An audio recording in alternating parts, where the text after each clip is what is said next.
My name is Madison. I'm 27, from Columbus, Ohio, and this is the story I've been scared to tell for years. But maybe, just maybe, someone out there needs to hear it. I grew up believing that if you were kind enough, patient enough, and loving enough, people would treat you the same way. I held on to that belief for a very long time, until life proved me wrong. When I was 19, I met a guy named Aaron. He was everything I thought I needed: funny, charming, confident. He made me feel seen in a world where I'd always felt invisible. I truly thought he was a blessing. What I didn't know was that he would eventually break me in ways I didn't even know were possible. At first, everything was beautiful. He'd text me, "Good morning, beautiful," send me flowers for no reason, hold my hand in public. I felt like the luckiest girl in the world. But slowly, things started changing. It wasn't sudden, more like a slow fade. He stopped calling as much, stopped texting, stopped caring. He'd leave me on read for hours, sometimes days at a time. I'd see him going out with friends,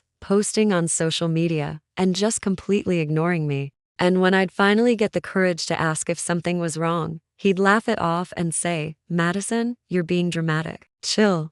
So, I did what so many of us do. I blamed myself. I thought, if I just try harder, if I love harder, he'll come back to me. I over-explained, overgave, and over-sacrificed, all for someone who wasn't even trying. The emotional distance between us kept growing, like this invisible wall I couldn't climb. I remember so many nights, I would lie awake beside him, listening to him breathe, and just wonder, how can someone be so close to me, yet feel so far away? He wasn't abusive in the ways we typically think of. He wasn't shouting, hitting, or threatening. And in a strange way, that almost made it harder, because invisible pain is the kind of pain people don't always believe. It's the kind you start to think you're imagining. I started losing myself. I stopped doing my hobbies, the things that once brought me joy. I stopped hanging out with my friends, isolating myself more and more. I stopped loving myself. I became a shadow of who I once was: quiet, insecure, and constantly on this exhausting mission to be enough for someone who couldn't care less. Then one night, everything changed. I was sitting in my car outside his apartment, waiting for him. I had cooked dinner, like I often did, wanting to do something nice for him. And I just sat there, for 3 hours, watching through the window as he laughed and drank with his friends inside, completely forgetting I even existed. My hands were shaking on the steering wheel. My chest felt so tight I could barely breathe. My eyes were burning with tears. I was so tired of crying. And then, out of nowhere, I heard this tiny whisper in my own mind. It just said, "You deserve better." It wasn't louder than a breath, but it was strong enough to break the spell I'd been under for years. I drove home, and for the first time, instead of just crying myself to sleep, I stood in front of the mirror and I really looked at myself, my tired eyes, my sad smile, my completely empty heart. And I said it again, this time out loud, "You deserve better." The next morning, I wrote a message. It was a long one, but it wasn't angry, and I wasn't begging. It was just the truth. I simply wrote, "I'm done. I choose myself."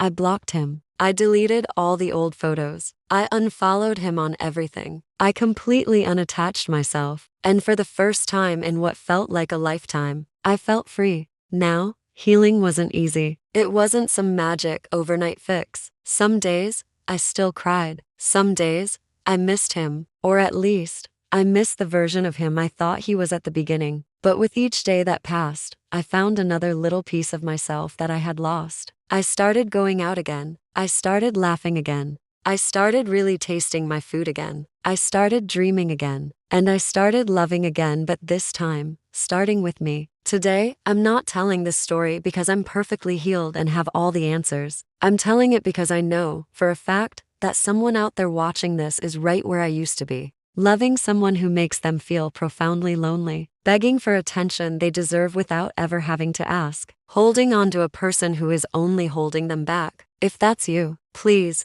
let this be your sign. You deserve someone who loves you loudly. Someone who chooses you clearly. Someone who doesn't make you question your own worth ever. But before anyone else can choose you, you have to choose yourself first. And on that day, in my car, I finally did. I want to open this up to you all now. Have you ever stayed in a relationship that slowly drained you? What was the moment that finally made you walk away? Or if you're there now, What's keeping you from leaving? Tell your story in the comments. You never know who might need to hear it. Thank you so much for listening.